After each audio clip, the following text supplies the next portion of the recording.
25 जून 2025 गुजरात के बनासकांठा डिस्ट्रिक्ट में दांतिया गांव में रह रहे सेंधाभाई पटेल के लिए यह पल बहुत ही दुखदायी था, क्योंकि वो अपने हाथों से अपनी 18 साल की बेटी चंद्रिका की चिता को आग देकर आए थे।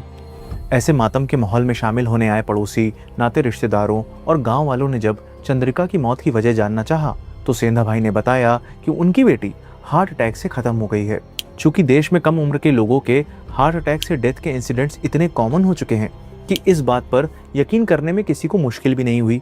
एक माँ बाप के लिए सबसे बड़ा अभिशाप होता है कि उनके जीते जी उनकी औलाद उनकी आंखों के सामने से गुजर जाए, और इस केस में तो चंद्रिका की उम्र वैसे भी बहुत कम थी।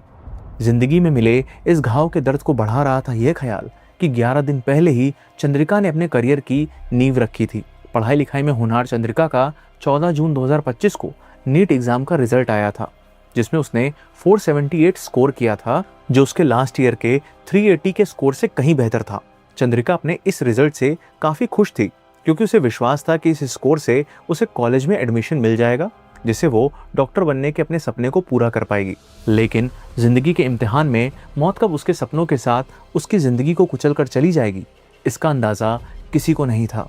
पर देखने में जहां ये एक नेचुरल ट्रेजेडी लग रही थी, जहां एक मौत हुई, सपने चकनाचूर हुए और माता पिता से उनकी औलाद छिन गई, वो चंद्रिका की मौत के सिर्फ 42 दिन बाद यानी 6 अगस्त 2025 को एक सरकारी दफ्तर में दाखिल किए गए एक कागज ने पलटकर रख दी।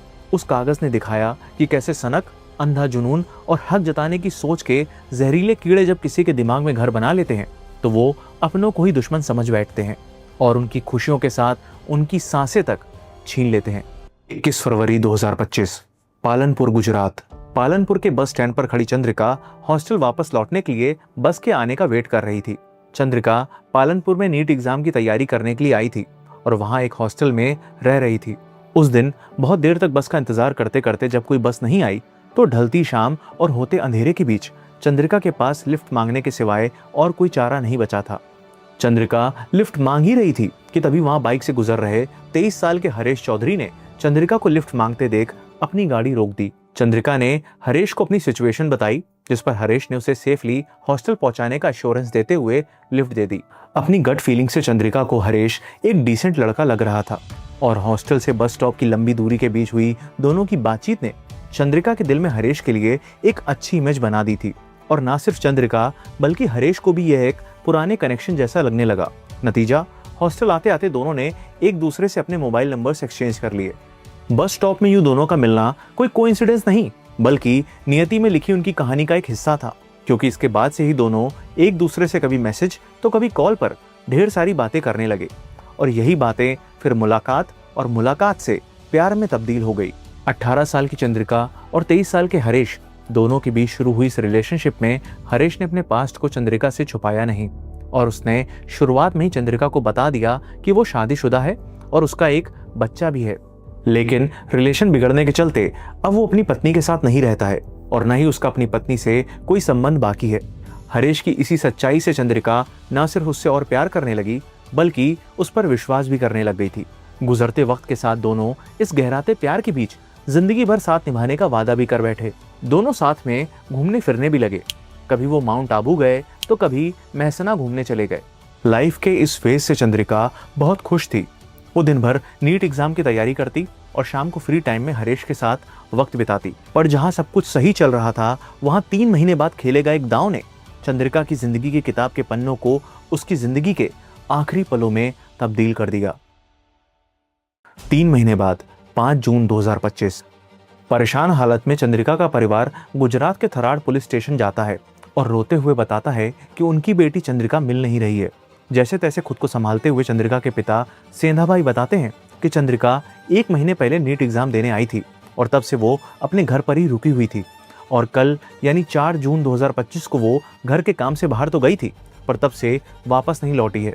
चंद्रिका का फोन भी नहीं लग रहा है और दोस्त नाते रिश्तेदारों को भी चंद्रिका की कोई खबर नहीं है। घर के आसपास के इलाके, मार्केट और जहां जहां चंद्रिका जा सकती है वो उन हर जगहों पर भी उसे ढूंढ चुके हैं, पर चंद्रिका का कोई सुराग नहीं मिला है। किडनैपिंग की आशंका से पुलिस ने तुरंत मिसिंग केस दर्ज किया और चंद्रिका का फोन सर्विलेंस पर लगाकर उसकी खोज करना शुरू कर दिया। पुलिस की फुर्ती का उन्हें फायदा भी मिला और 2 दिन बाद 6 जून 2025 को चंद्रिका की फोन की लोकेशन गुजरात के अहमदाबाद में दिखाने लगी, लेकिन जब तक पुलिस की टीम वहां पहुंचती तब तक चंद्रिका का फोन अलग अलग लोकेशंस में मूवमेंट करते हुए दिखने लगा और कुछ घंटों बाद उसकी लोकेशन राजस्थान के उदयपुर में दिखाने लगी। यह मूवमेंट उदयपुर पर ही नहीं रुकी, बल्कि उदयपुर से उज्जैन, उज्जैन से ग्वालियर, ग्वालियर से जयपुर और फिर 10 जून को राजस्थान के बालासार में दिखाने लगी, जिसके बाद चंद्रिका की लोकेशन में मूवमेंट होना बंद हो गया। इसलिए 12 जून की रात 10 बजे ब्लैक स्कॉर्पियो से पुलिस की 2 टीमें चंद्रिका के भाई हीरा भाई के साथ बालासार रिजॉर्ट पहुंच गई, जहां रिजॉर्ट के एक रूम में पुलिस को चंद्रिका के साथ हरेश मिल गया। अपनी बहन को एक लड़के के साथ देख हीरा गुस्से में भड़क उठा। हालांकि कानूनन दोनों बालिग थे, लेकिन साथ आई पुलिस ने दोनों के फोन को सीज करते हुए चंद्रिका और हरेश को अलग अलग कार में बिठा दिया, जहां से चंद्रिका को उसके घर भेज दिया गया और हरेश को थराड़ पुलिस स्टेशन ले जाया गया। Being a dry state, Gujarat में अल्कोहल के बिना परमिट कंजम्पशन, पोजेशन और सेल पर बैन है और इसी नियम को तोड़ने के चलते हरेश पर काफी पहले केस दर्ज हुआ था, जो पुलिस को पुराने रिकॉर्ड्स खंगालने में मिल गया और इसी पुराने प्रोहिबिटेड लिकर केस के बेसिस पर उन्होंने उसे जेल में डाल दिया। अगले दिन 13 जून 2025 को पुलिस के सामने चंद्रिका ने स्टेटमेंट दिया कि वो अपनी फैमिली के साथ रहना चाहती है, ना कि हरेश के साथ, और इसी स्टेटमेंट को रिकॉर्ड कर पुलिस ने केस को क्लोज कर दिया। केस की फाइल को जितनी शांति से बंद किया गया था, उसी जगह से एक ऐसा तूफान उठने वाला था जो कई जिंदगी तबाह करने जा रहा था। 21 जून 2025 को हरेश ने जेल से बेल पर बाहर आते ही अपने लॉयर की मदद से हाई कोर्ट में हेबियस कॉर्पस पिटीशन फाइल की। हेबियस कॉर्पस ये इंश्योर करता है कि किसी भी इंसान की पर्सनल लिबर्टी बिना कानूनी वजह के नहीं छीनी जा सकती। आसान भाषा में समझे तो हेबियस कॉर्पस एक ऐसा कोर्ट का हुक्म है जो पुलिस या किसी भी अथॉरिटी से कहता है कि अगर तुमने किसी को रोक कर या कैद कर रखा है तो उसे सामने लेकर आओ और सबूत दो कि तुमने ऐसा लीगली कर रखा है, और अगर तुम वैलिड वजह नहीं दे पाए तो तुम्हें उसको तुरंत रिहा करना होगा। कोर्ट ने पिटीशन अप्रूव करते हुए 27 जून की हियरिंग फिक्स की, जिसमें पटेल परिवार को चंद्रिका के साथ कोर्ट में पेश होना था। लेकिन चंद्रिका से मिलने के अरमान लिए हरेश की दुनिया एक पल में तब बिखर गई जब पटेल परिवार के वकील ने चंद्रिका की जगह उसका डेथ सर्टिफिकेट पेश कर दिया, जिसमें cause of death heart attack लिखा हुआ था। यह सुनते ही हरेश अंदर से शून्य सा हो गया और कोर्ट ने डेथ सर्टिफिकेट की लीगैलिटी को चेक करते हुए इस केस को डिस्पोज कर दिया। हरेश को अभी भी विश्वास नहीं हो रहा था कि चंद्रिका इस दुनिया में नहीं रही, इसलिए सच्चाई जानने के लिए वो चंद्रिका के घर के आसपास उसके बारे में पता लगाने लग गया, जहां सबने उसे यही बताया कि 25 जून को उसकी मौत हार्ट अटैक से हुई थी। लेकिन कहीं ना कहीं उसका दिल ये मानने को तैयार नहीं था, इसलिए उसने पुलिस स्टेशन जाकर पटेल परिवार के खिलाफ कंप्लेन दर्ज करवाई और ये आरोप लगाया कि चंद्रिका का उन्होंने मर्डर कर दिया है। 1 महीने बाद 31 जुलाई को एसपी अक्षय राज मकवाना ने इन्वेस्टिगेशन के ऑर्डर दिए और अगले दिन एएसपी सुमन ने इस केस की कमान अपने हाथों में ले ली। इन्वेस्टिगेशन काफी मुश्किल थी क्योंकि ना कोई सीसीटीवी था और ना ही फोन लोकेशन से कोई क्लू, इसलिए पुलिस ने चंद्रिका के परिवार को बुलाकर पूछताछ शुरू की, जिसमें चंद्रिका के चाचा शिवराम और कजिन नारन से भी पूछताछ की गई। पूछताछ के दौरान परिवार के बयानों में पुलिस को कुछ गड़बड़ नजर आई। तब पुलिस ने हरेश का दिया एक ऐसा सबूत उनके सामने रखा जिसे देखते ही शिवराम और नारन का सब्र टूट गया और उन्होंने चंद्रिका की जिंदगी में परिवार की सनक और कानून की मिलीभगत से छुपे उस दर्दनाक राज को बयां करना शुरू किया। 4 मई 2025 नीट एग्जाम देने के लिए घर आई चंद्रिका एग्जाम देकर अब वापस अपने हॉस्टल जाने की तैयारी में लग गई थी। हालांकि उसके घर वालों ने चंद्रिका के लिए अलग ही प्लान बना रखे थे। एक दिन बाद यानी 5 मई को पटेल परिवार चंद्रिका को उसके कजिन की शादी में लेकर गए, लेकिन उनका असली पर्पस इस शादी को अटेंड करना नहीं, बल्कि चंद्रिका को उसके कजिन की वाइफ के भाई को दिखाना था, ताकि वो उससे चंद्रिका की शादी की बात चला सके। चंद्रिका को जब इसकी भनक लगी तो उसका मन बैठ गया, क्योंकि उसने तो डॉक्टर बन हरेश के साथ शादी करने के सपने सजा रखे थे। शायद इन बीते समय में वो ये भूल गई थी कि उसका परिवार किस विचारधारा का था। पूर्व सरपंच रहे सेंधाभाई पटेल स्ट्रिक्ट और ओल्ड आइडियोलॉजी से इन्फ्लुएंस थे। उन्होंने भले ही चंद्रिका को पढ़ाई लिखाई के लिए बाहर भेज दिया था, पर वो चाहते थे कि उनकी बेटी उनके मन मुताबिक लड़के से ही शादी करे। शादी की बात चलने के बाद से चंद्रिका के बदले हाव भाव और रिएक्शन से उसके परिवार को किसी लड़के से अफेयर चलने का शक होने लगा। वैसे तो बेटियां अपने पिता के सबसे ज्यादा करीब होती हैं, पर इन रूढ़िवादी सोच से घिरे सेंधाभाई को चंद्रिका का किसी लड़के से प्यार करना धोखे जैसा महसूस हो रहा था। उन्हें लगने लगा कि जिस भरोसे से उन्होंने अपनी बेटी को बाहर पढ़ने भेजा था, वही भरोसा उसने तोड़ दिया था। अपनी बेटी से ज्यादा समाज की फिक्र करने वाले सेंधा भाई को समाज के तानों का डर सताने लगा और इसी वजह से वो चंद्रिका पर बंदिशें लगाने लगे। कभी वो कुछ दिन के लिए उसका फोन अपने पास रख लेते, तो कभी घर से निकलने में रोक लगा देते। इतना ही नहीं, वो चंद्रिका पर जोर डालने लगे कि वो उनकी मर्जी के लड़के से ही शादी करेगी। आखिरकार चंद्रिका ने परिवार की इन बेमतलब की बंदिशों से परेशान होकर अपनी मर्जी और अपने पसंद के लड़के से शादी करने की बात घर वालों के सामने रख दी। अब ऐसे में समाज की दुहाई लेकर वो रिश्तेदार आ गए जो आग में घी डालने का काम करते हैं। चंद्रिका के चाचा शिवराम ने तो ताने मारे कि उन्होंने सबको पहले ही चेतावनी दी थी कि आजकल लड़कियां कॉलेज जाकर बॉयफ्रेंड बनाती हैं और फिर उनके साथ वो घर से भागकर शादी कर लेती हैं। इन सब तानों का असर सेंधा भाई पर इस कदर हुआ कि उन्होंने चंद्रिका की पढ़ाई पर पूरी तरह से रोक लगा दी और उस पर शादी करने का दबाव डालने लगे। ना उसे कोचिंग और ना ही वापस कॉलेज जाने दिया गया, जबकि एग्जाम के बाद चंद्रिका को हॉस्टल वापस लौटना था। चंद्रिका को उसके सपने आंखों के सामने बिखरते हुए दिख रहे थे। परेशान हालत में ये सारी बातें चंद्रिका ने हरेश को इंस्टाग्राम पर मैसेज करके बताई और कहा कि वो सिर्फ उसके साथ ही जिंदगी बिताना चाहती है।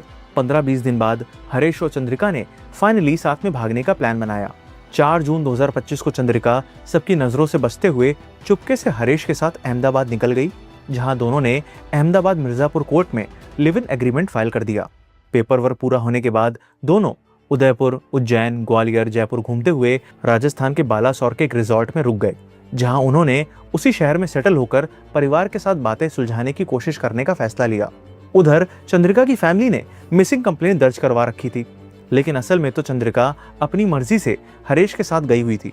बट लोकेशन का पता चलते ही जब पुलिस चंद्रिका के भाई हीरा भाई के साथ उस रिजॉर्ट पहुंची, तो उन्होंने बिना वारंट के उन दोनों के फोन को जब्त कर लिया और उन्हें अलग करते हुए सेंधा भाई के इन्फ्लुएंस में जबरदस्ती चंद्रिका को उसके घर वापस भेज दिया।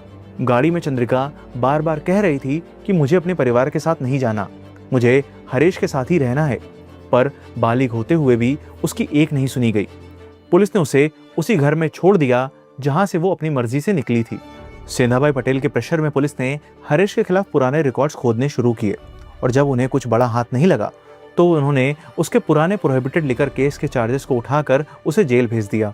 सिंस पुलिस को यह केस क्लोज करना था, इसलिए 13 जून 2025 को पुलिस चंद्रिका को स्टेटमेंट रिकॉर्ड करने के लिए स्टेशन बुलाती है, लेकिन चंद्रिका एक ही बात बार बार कहती है कि उसे हरेश के साथ ही रहना है। पर पुलिस चंद्रिका की मदद करने की बजाय सेंधा भाई पटेल के साथ मिलकर चंद्रिका पर ही दबाव बनाने लगती है और कहती है कि अगर उसने अपना स्टेटमेंट नहीं बदला तो उसकी जिद का खामियाजा हरेश को भुगतना पड़ेगा, क्योंकि वो उस पर फर्जी केस डालकर उसे हमेशा के लिए जेल में सड़ा देंगे। आखिरकार यह पैंतरा काम कर जाता है और दिन भर मिली धमकियों से टूटकर चंद्रिका हरेश की फिक्र और उसे बचाने के लिए मन मारकर यह स्टेटमेंट देती है कि वो अपनी फैमिली के साथ रहना चाहती है।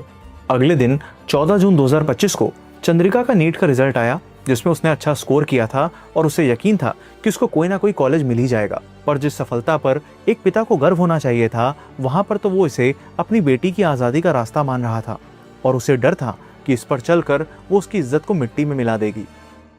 7 दिन बाद यानी 21 जून को जेल से बेल पर बाहर आते ही हरेश ने पुलिस से अपना फोन लिया, लेकिन फोन ऑन करते ही वो शॉक्ड रह गया क्योंकि उसका फोन पूरी तरह से रीसेट हो चुका था। पहले तो पुलिस ने बिना कोर्ट ऑर्डर, बिना वारंट उसका फोन फोर्सफुली एविडेंस के नाम पर ले लिया था और अगर इसे एविडेंस माना भी जाता तो भी उसे टेम्पर करना कानून के खिलाफ है। कॉन्स्टिट्यूशन का आर्टिकल 21 राइट टू प्राइवेसी देता है, जिसमें फोन को एक प्राइवेट स्पेस माना जाता है और उसमें मौजूद डेटा को हटाना या फोन को रीसेट करना गलत और इलीगल है। लेकिन यहाँ पुलिस तो कानून से नहीं, सेंधा भाई पटेल के बनाए नियम से चल रही थी। जेल से बाहर आते ही हरेश को चंद्रिका की फिक्र सताने लगी और हरेश ने तुरंत इंस्टा लॉगिन किया ताकि चंद्रिका से वो कांटेक्ट कर सके। ऐसे में उसने देखा कि 17 जून 2025 को चंद्रिका ने उसे कई मैसेजेस लिखे थे। चंद्रिका ने लिखा था कि उसके घर वाले उसकी मर्जी के खिलाफ जाकर उसकी शादी करवाने के लिए उसे फोर्स कर रहे हैं, पर वो सिर्फ उससे ही शादी करना चाहती है और वो चाहती है कि हरेश उसे यहाँ से ले जाए और अगर वो परिवार के अकॉर्डिंग शादी नहीं करेगी तो उसके घर वाले उसे मार डालेंगे। यही वो पल था जहाँ से चंद्रिका की जिंदगी के आखिरी पन्ने लिखने शुरू हो गए थे, क्योंकि जब पुलिस ने ये मैसेजेस चंद्रिका के चाचा शिवराम और कजिन नारन को दिखाए तो उन्होंने 24 जून की रात के सन्नाटे में छुपे एक डरावने राज का पर्दाफाश करना शुरू किया। 24 जून 2025 को पुलिस सेंधाबाई पटेल को हेबियस कॉर्पस पिटीशन की नोटिस देने आई थी, जिसमें उसे अपनी बेटी चंद्रिका को 3 दिन बाद यानी 27 जून को कोर्ट में पेश करना था। इस बात से वाकिफ होते ही सेंधाबाई को डर लगने लगा कि कहीं उसकी बेटी कोर्ट में उसके खिलाफ गई तो वो उस लाइन को क्रॉस कर देगी जो नाकाबिले बर्दाश्त होगी। अपनी ईगो, झूठी इज्जत और शान को बिखरते हुए देख उसने शिवराम के साथ मिलकर ये फैसला किया कि आज वो चंद्रिका को आखिरी बार समझाएंगे और अगर वो नहीं मानी तो उसे जान से मार डालेंगे। शिवराम ने इस प्लान में अपने बेटे नारन को भी शामिल किया। इसी रात तीनों ने मिलकर चंद्रिका को हर तरीके से समझाने की कोशिश की, लेकिन जब उसने उनके आगे झुकने से मना कर दिया तो एज पर प्लान उन लोगों ने सेडेटिव्स को छुपाकर दूध में मिलाकर उसे पिला दिया। दवाई के असर के चलते चंद्रिका अपने कमरे में जाकर सो गई। जब रात में परिवार के बाकी लोग सो रहे थे तो करीबन 1:30 बजे सेंधाबाई और शिवराम चंद्रिका के कमरे में दाखिल हुए और फिर चंद्रिका को गहरी नींद में सोता हुआ देख सेंधाबाई ने अपने हाथों से अपनी बेटी का बेदर्दी से गला घोट दिया।